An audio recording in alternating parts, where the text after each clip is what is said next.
Khalid, Frankie said on set one day, he said, "Don't you have anything better to do?" As I was sitting there just popping up, just haunting people on set. I turned to him and said, "No, I have all eternity." Y'all are sick.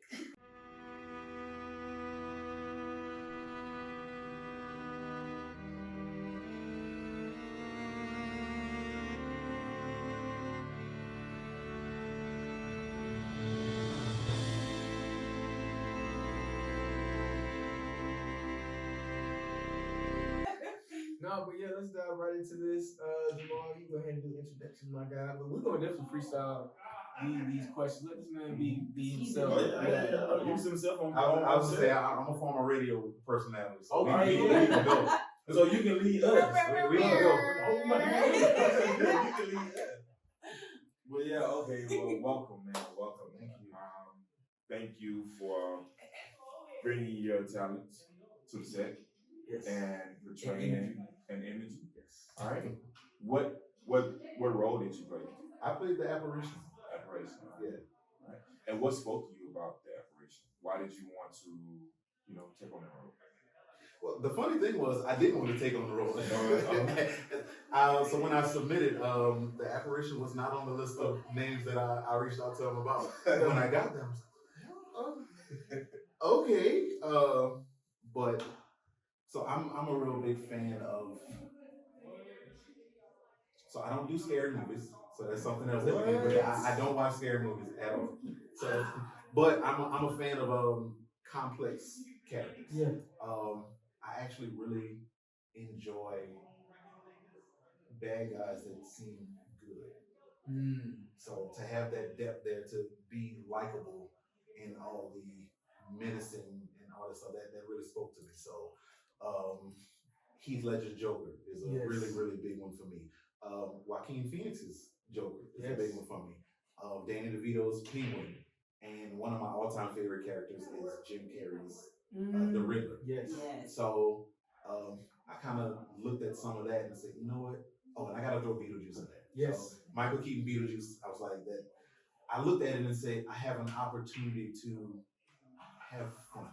Yeah. And that's, I'm a big kid. And I've said that to everybody on set because I'm truly having fun playing a character. And that's really what I've done since maybe 5 years old. I've played characters. I see people, I imitate them, and I'm just really about people watching and trying to see if I can do what they do. So the Apparition to me was an opportunity to just play and do something just totally outside of the realm of what I would want to do. Yeah.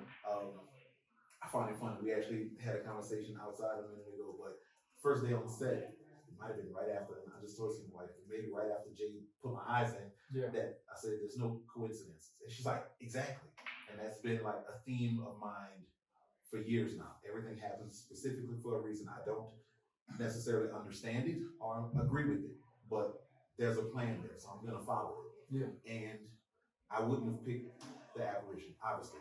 Yeah. I didn't reach out for that role, but that was, I think, the role for me to push myself and challenge myself and grow and just try something totally different. So can I tell the story? I'm going to tell the story. Okay, tell the story. Let's go. Process with this man right here, right? So, if I recall correctly, you submitted for Darrell and Blue. Yep. And I remember, did I send you the lines for the Apparition before the audition or during the audition? No, it was before. Before the audition. You sent me Darrell, Blue, and the Apparition. So what happened was I looked at his picture and I'm like, this guy, something about this guy, right? I feel like he'd be a great Apparition. Casting him was the trickiest thing because he was phenomenal in all three parts, right? So we sat through it, and I think we have like a grading system for like all the actors. Like on a scale of 1 to 10, he was 9 out of 10 for all three performances. Like he was great. He was phenomenal. So legit, when it came to those characters, the conversation was never, do we cast him? It's who do we cast around him? Like, what role do we give to him? Everyone had to kind of meet him, right? To be raised to his level of performance. And when it came down to it, it was just like, with Darrell, it was like for me, I'm like, this is a character. He's not seen enough. I got to see Jeff on screen. This is somebody that has to be on screen. We got to give him something more to do. Darrell is not enough, right? And with Blue, it was just like he could do Blue, but then we got to age him down for Blue because him and Frankie got to be the same age. Right. Granted, we could do it because we looked at his headshot. We were just like, he looks pretty young in his headshot. I don't know if we just dye the hair and we just run with it and put the do rag on. We put a do rag on anyway. We just went That's for a right. different character. That's we went right. for a different character. Shout out to Jay. Yeah. Crimson do-rag. Yes. So, but legit, it was him against the world. Like everyone had to meet him, meet his performance, and no one. I'll be honest, we got some amazing talent, and that's why we were able to plug those guys in. I don't think anyone matched his audition for those roles. Granted, it all worked itself out because, like I was telling Jacoby when I interviewed him, like, man, when you came on and said you did Blue, you were Blue. Absolutely. It was beautiful. So you were Blue. And same thing with Terrell when he did Darrell. Something it's kind of funny, the names are exactly the same. But it was crazy because, like, what? You did that? You were talking like that's crazy. Like, he actually executed those lines wonderfully. But no one could be the apparition the way Jeff Martin was the apparition. And when he did those line readings and he read it, I didn't have to instruct him. Like the first time he read it, it's just because that's essentially how the auditions go. We'll give you that first go, that first take, and then we give you instruction. The way he read it the first time was exactly how I wrote it. You actually said that he was like, oh, okay. He said, Victoria, do you have and mind you, he wasn't on camera then, but the way you did it, I was like, I feel like you just turned and said, Victoria, do you have some? And then Victoria, she just kind of looked, she's like, yeah, that was good. Let's do that. Let's do that one again. Then the show was like, yeah, so we're gonna go ahead and try it again. Yeah, let's just run it again. I was trying to find a way to direct him, but he didn't need direction. It was like, how do I'm supposed to be the director here, sir. You're about to do my job for you. You just already do what you need to do, and I didn't got to say anything. But class act, that guy, I just had to plug that in there because, like you mentioned, he was not coming in for the apparition at all. But I looked at him. And I'm like, I feel like you do this. I feel like this is the guy for that part. And the fact that, again, you nailed every single one of those roles, and it just really just boiled down to no one's going to give me what he gave me for the apparition. And we had some decent readings for the character, but it's like, that's not Jeff. So that's how that came about. I just wanted to tell that quick. Oh, I appreciate that. Thank you. Yes. For that. Another character that I forgot about that I had to mention, a new character, the newest Lex Luthor. Yeah. The new Superman. Yes. From the moment he got on screen, I turned to my wife and said, "Oh, I can't stand it." But then I was like, "But that's what's so good about him. Like he's really like I don't like you at all." Yes. So, and then I later found out that he actually read for Superman. Yeah. And then they said, "Well, you were pretty good for Superman, but what about Lex Luthor?" But he said, while he's reading, he said, "You know what? Lex Luthor might be fun." Yeah. And that was kind of sticking with me. And honestly, I read it maybe once before. Mm-hmm. I said, how am I going to do this? I'm like, does he have a voice? Is he, I don't know what's going on with it. And I think you did give some instruction maybe in the email or something like, if you have a voice or something, try it. I was like, okay. Yeah. But I hadn't tried a voice until right then in that moment. Yes. So, but I'm a type of actor that I'm going to make a decision, I'm going to stick with it, and I'm going to be fearless with it. And I was like, look, this is an opportunity for me.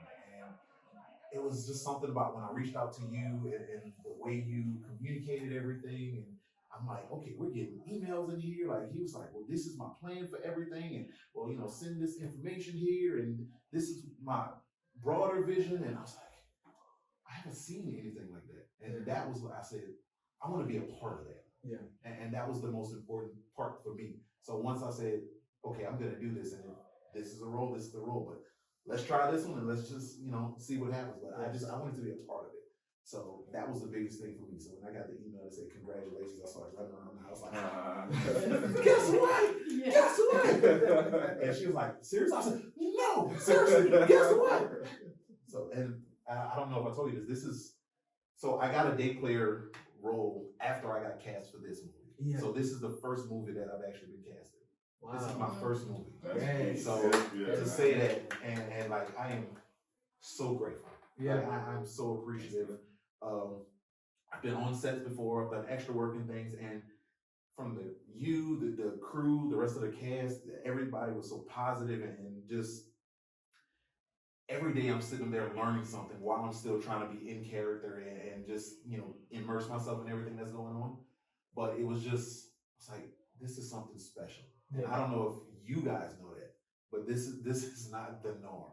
So as we, do other projects and things, we're gonna look back at this and be like, okay, we gotta get back with that because this feels totally different from anything that I've experienced. But again, for this to be my first film, I'm spoiled. and y'all aren't getting rid of me. I just want to put that out there. She can attest to it. I do not give up with something I want, and I want to be around you guys and a part of anything that you have going on because this is an amazing experience, and I'm just super grateful. I really am. That's good. Yeah. So, question: what's your when you are portraying a role? How do you get suited for that role? Like, what's your headspace like? What's the preparation like? And like, what do you like find inspiration to even get prepared for that role? So this one was difficult because I don't watch scary movies. Okay. So I didn't know that space to be in. But I'm on my dad's side. I'm the oldest son of my dad. I'm the oldest grandchild on my dad's side. So I know what it's like to harass and pick on people. Yeah. So that was the first thing as I started. I didn't read much of it because, like I said, before the first table read was the first time I read through everything. Yes. But as I read parts of it and started trying to get some of the dialogue together, I was like, I am really tormenting this young man. I was like, oh, I can do that. That's nothing. I can do that. But so the thing of me just being in character on set, I learned that from behind the scenes things with, some of the people I look up to, Denzel, Russell Crowe, some of them, Viola Davis and stuff. They sit there and they're like, I'm on set, I'm in character. Yes. The whole time. So once I got the makeup on, I was like, it's go time. If it wasn't that, it's like, okay, I'm Jeff. But as soon as it's on, it's like, that's who I am. So the days before, what really did it for me, honestly, was the music. The music that Tam put together. Because I was trying to figure, okay, well, I can kind of pop up and give a stare or different things, but the music kind of put me in the headspace like, I'm really not a nice guy. Yeah. It's like, well, I'm going to be fun to be around, but unless I'm Khalid. Khalid's not going to be happy with me. But anybody else, it'll be fine. So I normally like to break down a character and put a whole backstory together. This one was really open-ended because there is no backstory. So it was really free-flowing for whatever I wanted to be. Again, I'm a big kid, so I just let my imagination run. And again, I made a decision and it felt good. And I was like, I look to see his reactions. When he starts, his eyes get big, or he kind of just does this right here, I'm like, oh, got it. We're gonna keep going. So, No. I'm sorry, I can't interrupt it because it's things that happen on set with this man. I remember being in the basement. Right? I think it's day 2. In the basement, right? We're all talking. I think we're getting ready to shoot the scene. The lights are down. Everyone's over here because we're shooting the scene here. I'm just sitting here watching this scene, and from the corner of my eye, I see this figure just sitting in the shadows, alone, staring dead at me. And I had to process. I'm the kind of person when I'm afraid, I don't really show it, but I'm sitting there and I'm having to process what the bleep is that and what's going on. And then I had to think about, oh, that's Jeff. So it was multiple times on set, I just turned and he's right there like, oh, that's Jeff. Yeah, it's like what is happening? Because he manages to pop out at the most randomest times. And it's like the timing is always, it's random but it's perfect because somehow he emerges just from the shadows out of nowhere in full on makeup. So you just turn and boom, he's there and he's staring you dead in your face in character as the apparition. The only question I had, it was funny too, because during the audition I asked him to do his menacing smile. And he told me, he's like, I can't do it. I don't know how to do it. I don't know how to be menacing. I don't know what. We got on set. I asked him to do it. He got it on the first damn try. Like immediately, the smile was there. I'm like, it was the makeup and just being in it. But I remember in that moment, I was like, and that was, I was like, okay, yeah, I don't think I got this because this goofy smile that I just did, whatever I might have done to impress him and say, okay, maybe he could be, I was like, oh, you just negated all of that. Yeah, it's good. I'm sorry. No, I was just saying I had to tell that story because this man was a class act. He was getting me. He was getting me. But yeah, I'm sorry. Very good. You're right. All right. So being in this character, being the apparition, didn't have like a backstory. Why didn't you create a backstory? Why wasn't there a backstory for the apparition? So there's a backstory. It is a backstory. We touch on it just very very slightly on the apparition, but in terms of the inspiration for the character of the apparition, it was so many different elements. Like I said in the past two interviews, this story kind of happened in and of itself by itself. Yeah. It wrote itself, and then I eventually poured myself into it, and it became a fully materialized script. But with the character of the apparition, I think once I began to be intentional about it, I had conversations with wardrobe, I had conversations with makeup, and I had conversations with the composer about what is the character that we have in mind. And then suddenly it took me back to Candyman.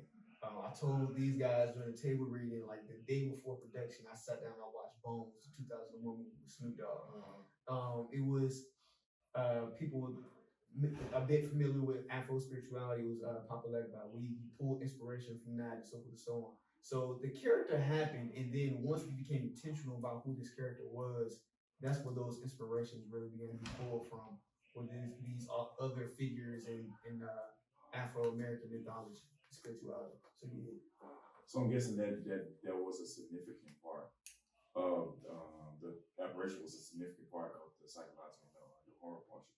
Yeah. You know, being that it was like you said, the Afro spiritual and everything. Yeah, it was a huge part.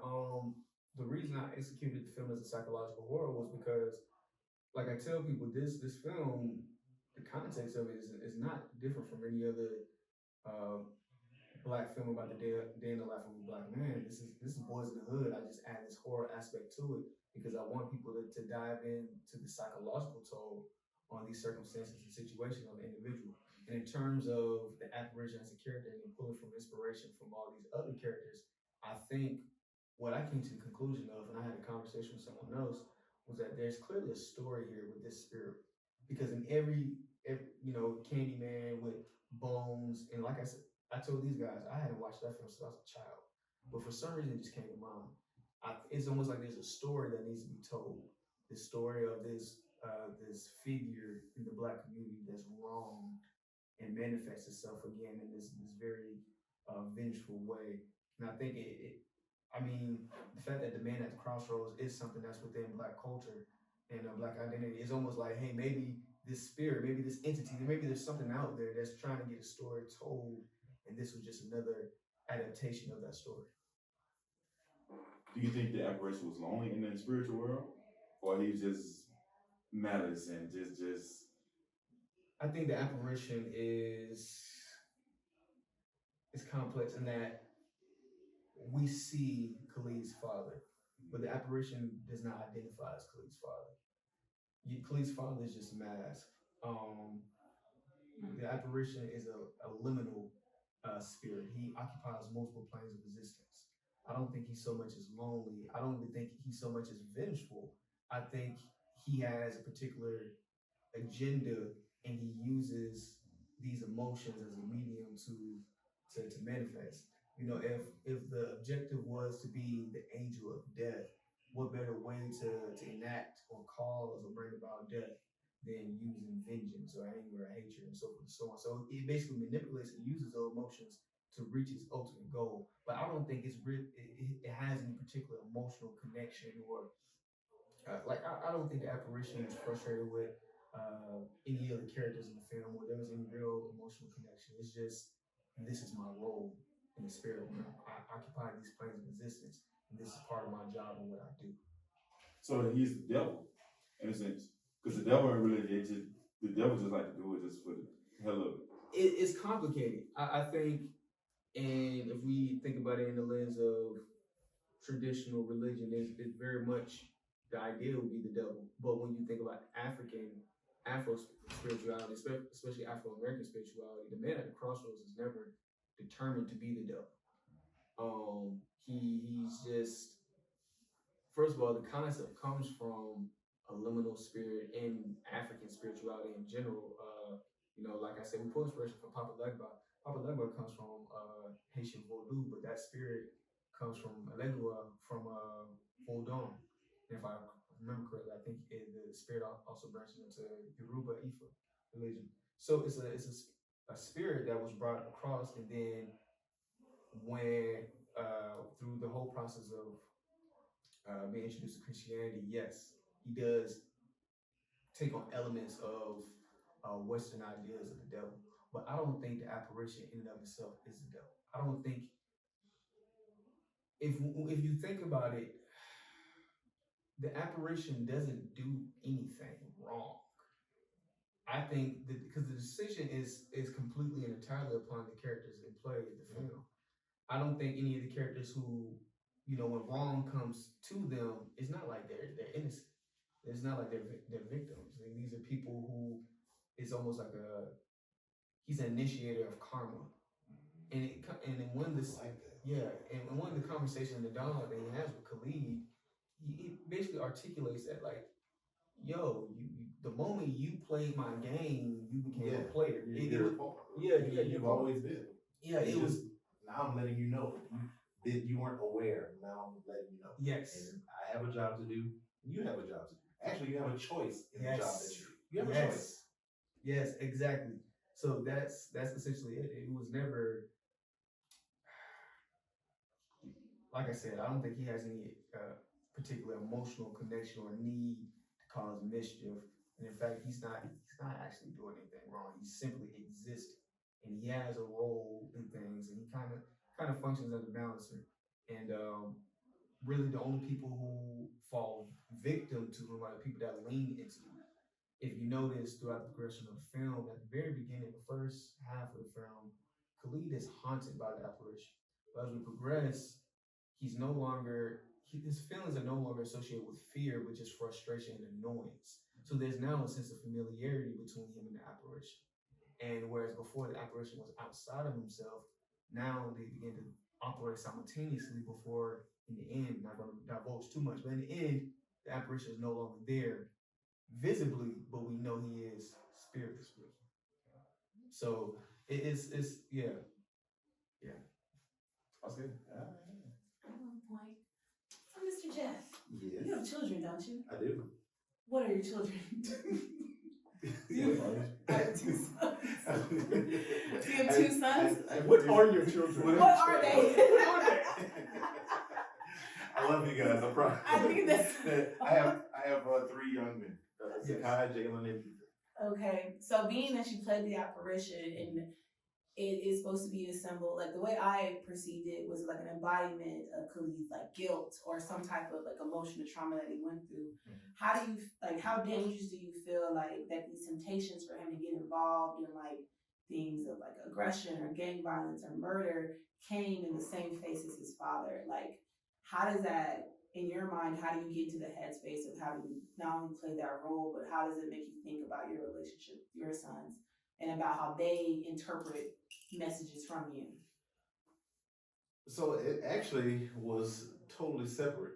And the reason it was separate is I'm a real hands-on dad with things like that. I'm touchy-feely, very emotional. Like, I hug my sons, I kiss my sons, I tell them I love them because I feel that's important. You need to know that. Mm-hmm. And I always tell them, I don't want you to ever wonder. Mm-hmm. You'll never wonder how I feel about you.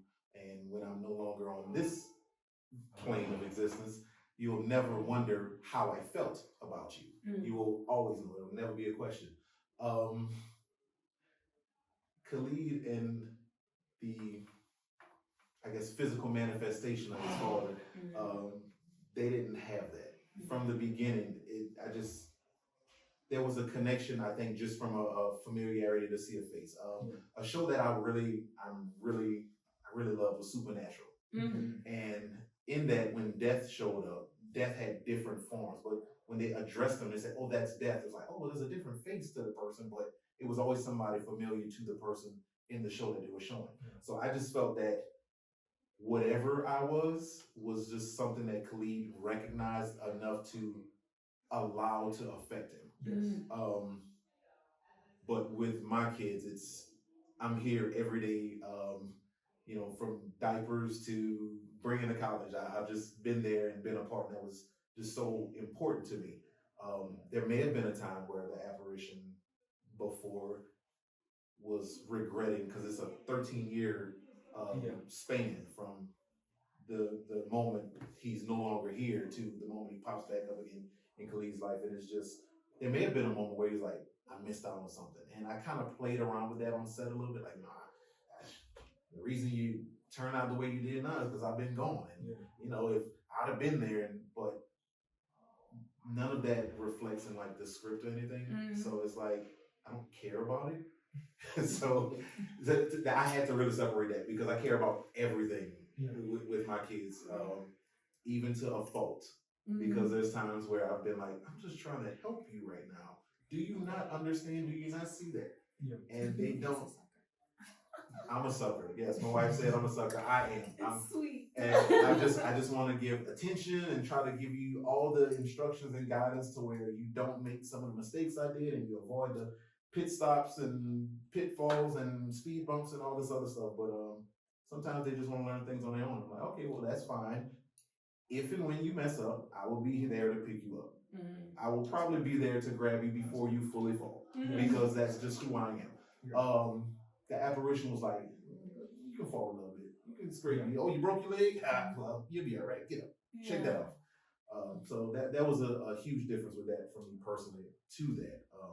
But again, it was important to me and fun, because that's the kind of roles I want. I want something that's really just going to be outside of my norm and just challenge me to just be different, so I can actually test my skill and not be like some actors that I feel that aren't acting at all, they're just being their normal everyday selves. Absolutely. No, and on that point too, I like the fact that you were able to see the contrast between your relationship with your children as a father and the relationship between Apparition and Khalid, because I mean that disconnect in and of itself also lends to how Khalid could have mistaken this apparition who's just using his father's face as his father, because he doesn't actually have a relationship with his father to know the difference. Right. So I think you making that connection is just I like working with you. Come on, man. That's good.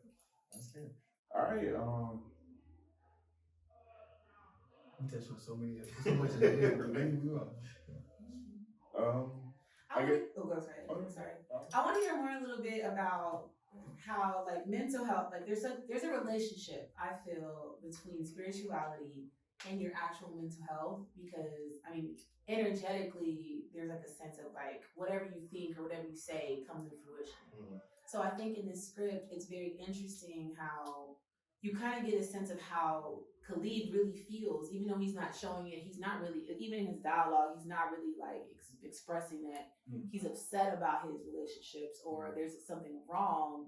It's more, it goes straight to vengeance for him or anger and then vengeance. And I'm just wondering, like, why this time in Khalid's life is the apparition even showing up 13 years later after the death of his father? Like, what could be happening in him that the apparition is mirroring, that could kind of set the story up? And I just wanted to know your thoughts, being that like embodiment, like how trauma, even especially in our community and in our families, how trauma can kind of shape the way we view the world and kind of can almost drive us crazy, or give us these like either mental health issues, or on the other hand, give us like these spiritual disconnections. That's a great question. You dig it? Okay. And I actually have I'm into a pretty solid. I have a pretty solid answer for that. Okay. And my males here are gonna understand that. It's testosterone. It really is. It's a powder keg. At some point, we get old enough and get enough testosterone in us to where, like, when we're young, we're fearless. We think we're unstoppable. But as we get older and physically, we start to mature and develop a little bit more. We start to, as we used to say, they say back home, you start to smell yourself. I need to say that So, country stuff. so I think that because for a long time, for that 13-year period, Khalid has saw his mom be mistreated, to say the least. But knowing physically where he was, there was nothing he could do, because what am I going to do to this person? But as Khalid grew, and I think at this point he feels, I'm old enough, I'm big enough, I'm man enough to be the man of the house and the man that I guess I was left to be for my mother. I think that was the time where the apparition says, gotcha, because you spoke that. I've been waiting for you to confirm that this is the time for me to pop up. I've been sitting back waiting for the moment. I know the moment is coming, but I don't fail. My job, like you said, is I check the boxes. I give the karma where it's deserved. Yeah. And that get back is coming. Yeah. You're going to be the one to do it. Like he says, you're the one to do it. You have no choice. When the time is right, we're going to go ahead and take care of it. And I think through Khalid's growth, just physically, he got to the point of being frustrated of seeing what's happening, and got to the point where he felt confident enough to, I could and should do something about this. So I think then the apparition says, okay, fine. Yeah, I think it's a real thing. And I've had a run-in with my dad a long time ago, and I was like, you know what? This is the time. We're about to have it out. And I think that every male goes through that at some point, where they try that person, that father figure, that male, to say, yeah, and maybe it started because you had a race and you raced them, or y'all playing basketball and you beat them there, or push-ups or something, or you just looked in the mirror one day and was like, yeah, okay, it's about that time. But then you have that older father figure or whatever who says, not quite yet. Right. And I think that also plays out in the film as well. That it's like, I've seen you grow up. You're not who you think you are yet. So it's interesting to have those elements in there. But then thinking of where Khalid was and seeing 13 years of his mom get to that, I'm surprised it didn't happen sooner. Yeah. Because there's only so much that you can sit up there and you can take. And we've seen it in other films, and unfortunately in real life, where, okay, well, I don't have to physically come here with you. I grab something for you, or I know somebody that knows somebody, to where we're going to figure this out some kind of way. So I think all those things just played together, and it was just the right timing. Because one thing I will say about the apparition is it is very calculated. Yes. Because it knows the exact moment. I have you. He's Khalid, Frankie said on set one day, he said, don't you have anything better to do? As I was sitting there just popping up, just haunting people on set. And I turned to him and said, no, I have all eternity. Y'all are sick. I love that. And then he stopped, he was like, right. I don't have it. I am exactly where I need to be for what I am supposed to do. Yeah. And I think that's coincidentally, well, there are no coincidences. I think it played out exactly the way it was supposed to, and that's, I think, how it shows in the film as well. And that's why Khalid became who he became and all this other stuff. And on that note too, it's beautiful that it just kind of happened. I didn't have to explain these things to anybody. But one thing I play with a lot, and you kind of see it in the language of the high priest, the vessel. So the song that apparition talks to Khalid about what his role is and all this. This moment was a coming of age thing. It was a rite of passage. Like Jeff said, this was the time. My original vision was that it had to happen at this moment, because this was the age his father was when his father was killed. So now he's prepared. Now the vessel is ready, right? That's why he's able to be the high priest. He's able to go through that rite of passage and initiation, because now he's become the vessel for his father. Wow. because he's now at this stage, this place, and so on, and basically everything he's experiencing is preparing him to essentially be this body his father's spirit can live vicariously through.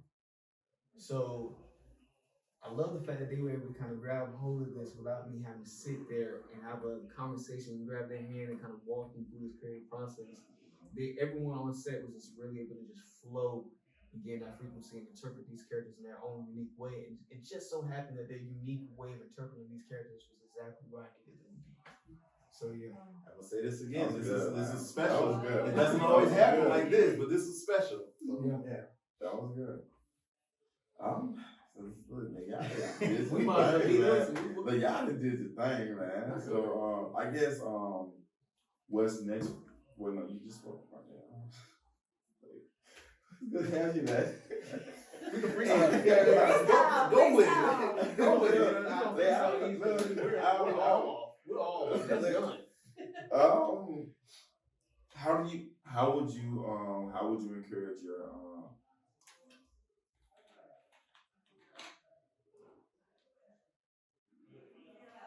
have you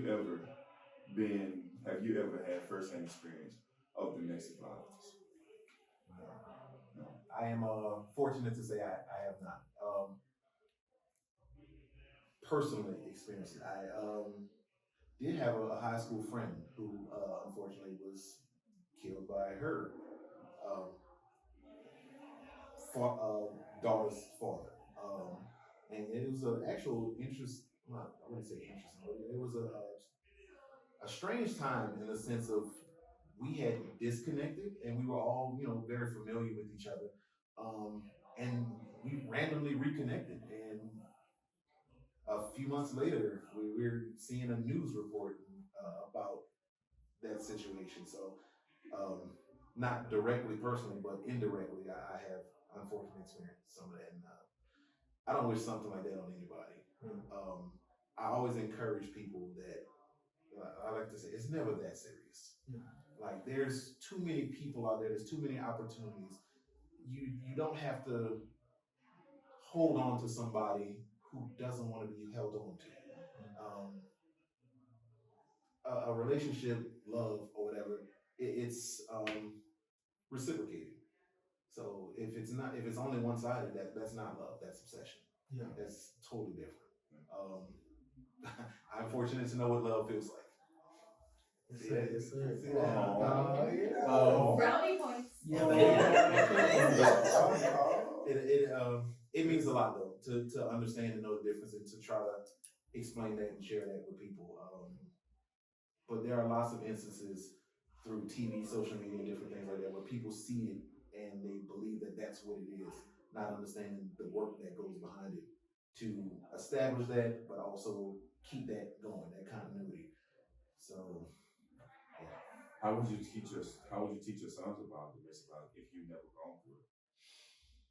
Not saying that you need to go through it. But like, how would you teach? Well, the first thing, and we'll just get to that, being a black male, a male specifically, but a black male even more specifically. No means no, and no doesn't mean just physically, sexually, something like that. It means even words of affirmation. Like I grew up around my uncles, my grandfather, my dad, where we were taught that you see a pretty lady, you can give her a compliment. That's okay. Yeah. My sons have now explained to me, no, Dad, that's not what you do. They're going to put you on blast. They're going to put you on social media. They'll make you a social pariah or something like that. You cannot give somebody a compliment nowadays.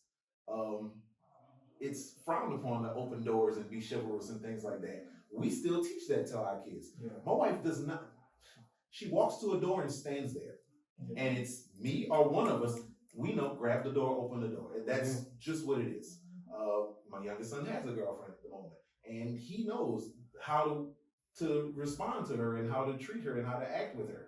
But he also understands boundaries are very strict and very hard. Yes. And you need to learn to read social cues and signs because maybe this person can't verbalize, I'm uncomfortable right now. You need to be aware enough to start reading the room and other things to say, let me back up a little bit just to check the temperature because I don't ever want them to be in a situation that they're like, well, I didn't know, or I didn't realize. No, you had plenty of opportunities to pay attention. Yeah. And we don't have the luxury to not pay attention because things unfortunately happen so fast to where, well, we were just talking and whatever, and okay, maybe you said the wrong thing in jest, and next thing you know, 2 days later, the cops are knocking at your door because, you know, that whole situation got blown out of proportion. But this was said, and you can confirm that part. Well, now we violated whatever. You got to come with us. That's not a situation I ever want them in. So we are very open and honest with all conversations. I wouldn't say to a fault, but my wife likes to say, you know, things are only taboo if you make them taboo. So we have very real open conversations because the world we live in, there's no sugarcoat there. So we can't do that at all. So question, so no means no. So with you persistently pursuing the missus, so question, did you tell them no, or did you just, what was that like to have someone to be persistent? Have you had the persistence before? Not before him, no. Okay. So, but the first response was I rolled my eyes. Oh, and I'm gonna go ahead and tell and I walked away. I'll go ahead. So we met in high school. Okay. And it's right before school started. So I'm at band camp, and she's at one of her volleyball practices and stuff like that. She played all kinds of sports and stuff. So I see her, and I walk up to her. I say, "Excuse me, what's your name?" You know, okay. So I probably had a little voice. Like, hey, Smooth, too smooth. Yes. What's your name? Keith Sweat was out there. Oh, I'm not that old. Okay. So she looks at me, rolls her eyes, and walks away. Yeah. So I'm like, But one of my good friends, she passes by him and he said, "Oh, hey." And she said, "Oh, hey, Devin." I was like, "Oh, you do speak." Just not you. Right, okay, just not to me. So I do a little research. I find out that I'm friends with one of her cousins who's in the band. So, and it might have been later that day. And so you're like, "Oh, that's my cousin Delilah." "Oh, Delilah, that's your name." "Okay, cool. Well, I'll see you later, Delilah." So the next few days, I just would yell her name out and wave and different things, and she's just rolling her eyes. School starts, and I find out a couple of classes she's at. So I'm outside of the classroom. "Hey, you want me to walk with you?" She's like, "What are you doing?" So she walks down the hall. "That's all right. I'll see you in third period." And I was doing things like that. I saw it on the Fresh Prince. So if Will Smith did it, I could do it. Yeah, that was fun. It was a different time. And I remember one of her associates at the time said, "Oh my God, Delilah, you know you like him. Just give me your number." And she said, "My goodness." But here's where I was like, "Oh, I got you." She said, "No, I don't." Line. Gotcha.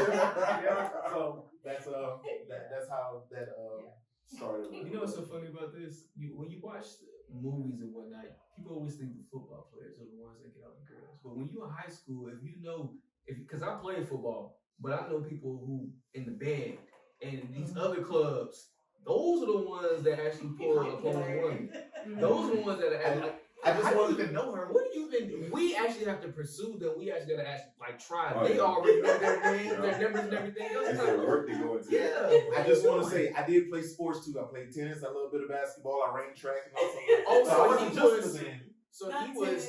Yeah, I was the captain of the tennis team too. He was everybody captain, and nobody else in school. So I wasn't the drum major in the band. I didn't get that one. So he was all American. So Yes. he's telling us the band stories. And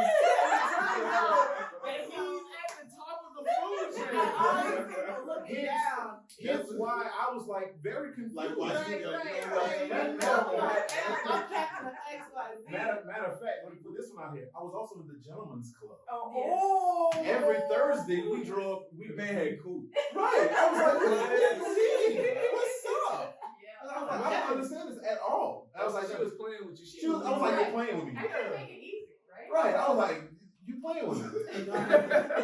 So yeah. So that was that. Oh, and I do want to go ahead and put this out here. While we were filming, actually we had our 19-year anniversary. That happened while I was on. It was actually the only day I was off.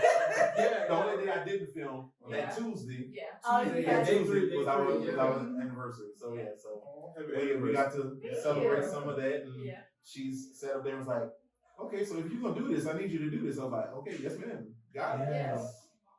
Man, you got first-hand experience Let of the whole charm and chivalry and knowing when to say no, and knowing just like who you are and everything like that. You teach a class, right? You know, I actually, there won't be no I- domestic violence and all like that. So the funny thing is, the movie Hitch, that was Oh, wow. I actually used to do stuff like that, like coach people to hook people up and whatever. And I was like, this will actually work. Here's what you say. Funny enough, the only people that refuse to listen to me are my kids. Yes.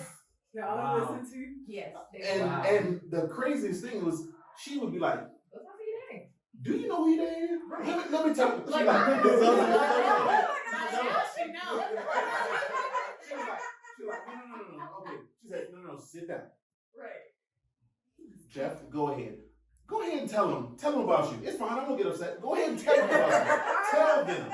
It's like, tell them? Like, tell them. She's like, tell them. It's like, all right, listen up, let me tell you this. Like, I can tell you some things, I can teach you some things. I'm like, times have changed. I say, but certain things haven't changed. I say, if you know how to talk, you know how to talk.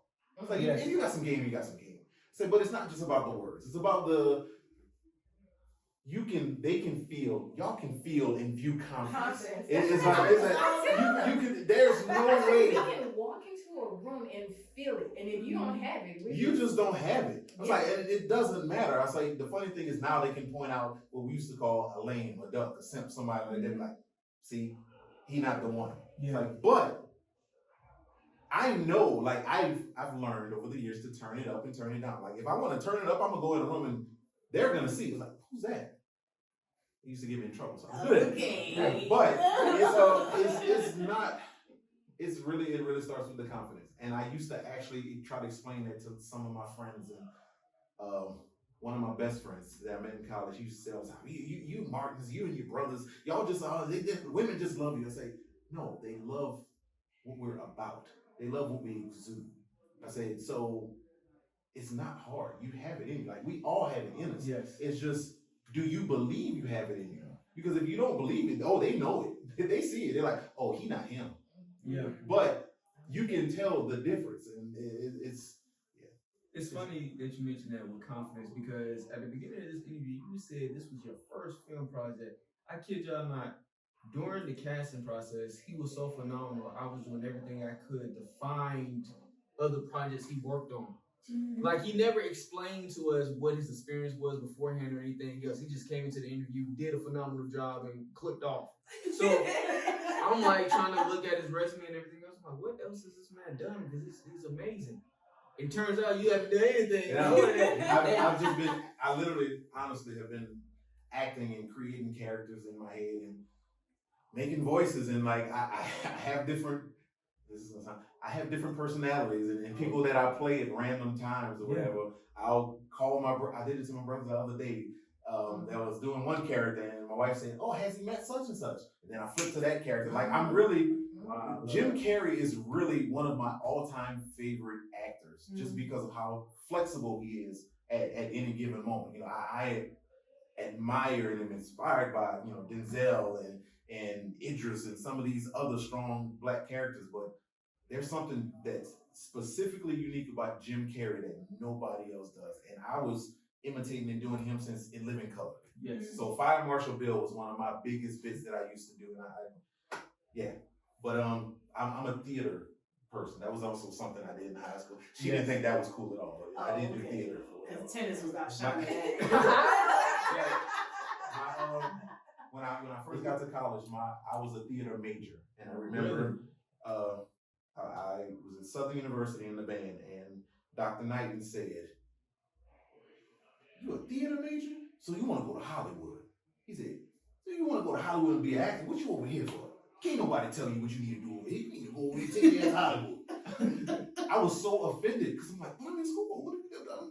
I'm supposed to be in college. Yeah. And it might have been, so funny enough, there's a clip that's been circulating maybe 6 months, 8 months now. I saw it end of October.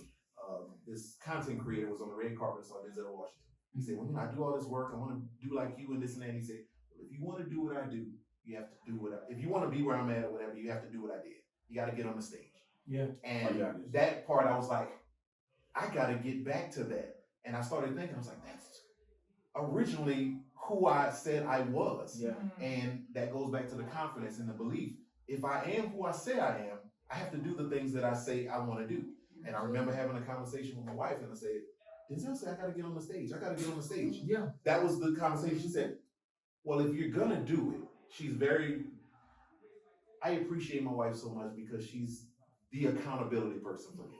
I do a lot of talking. Yeah. But the thing that she's like, show me. Don't tell me, show me. I was like, okay. And I remember the next day I came to her, I said, I got an audition. She said, for what? I said, for a play.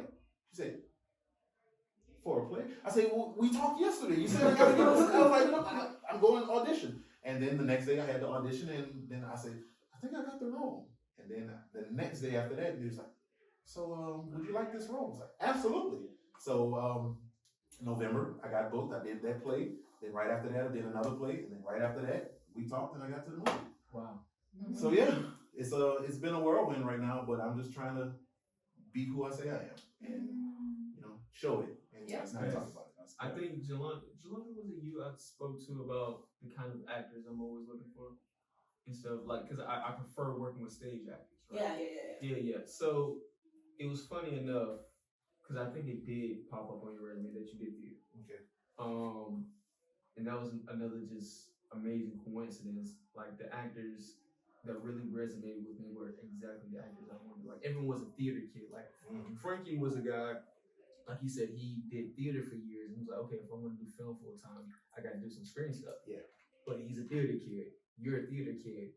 Sunday just had her interview. She's a theater kid. So we have these people that come from this background, like I was explaining to Jolanda. Those are the kind of actors I'm looking for, because on stage, and we kind of saw it on set, these are the people you don't get multiple takes. No. You go on set, you go on that stage and you mess up, and that's what people are stuck with. So you have to master the art of the one take, and you have to really, at times screen acting becomes more of an aesthetics thing. It's like how do you look when you stare into a camera like really hard for like 5 minutes? Right. Acting, but that's not really the art of acting. Like on the stage, you actually have to engage the audience through your performance. So when I was able to go into it, and I noticed that you guys were in theater, it was like, wow, exactly what I was looking for, exactly what I was asking, the standard, the precedent I wanted to establish coming to this industry. I unknowingly kind of manifested that with you guys. And that's why we were on set. It was so many times just like, okay, we're gonna do a second take just to have it. Yeah. Because we just ran through that perfectly. So yeah, this guy was phenomenal. This guy was absolutely phenomenal. I loved every moment of having him on set. Amazing energy, amazing personality. Definitely will be in touch with work with this man again. Absolutely. Yeah, like I said, y'all ain't getting rid of me. Well, it was good having your talent, man. Thank you. I appreciate it. Thank you. Thank you so much. All right, man. All right. Close us out with something. The door's open. We walking through it. Yes. Love it.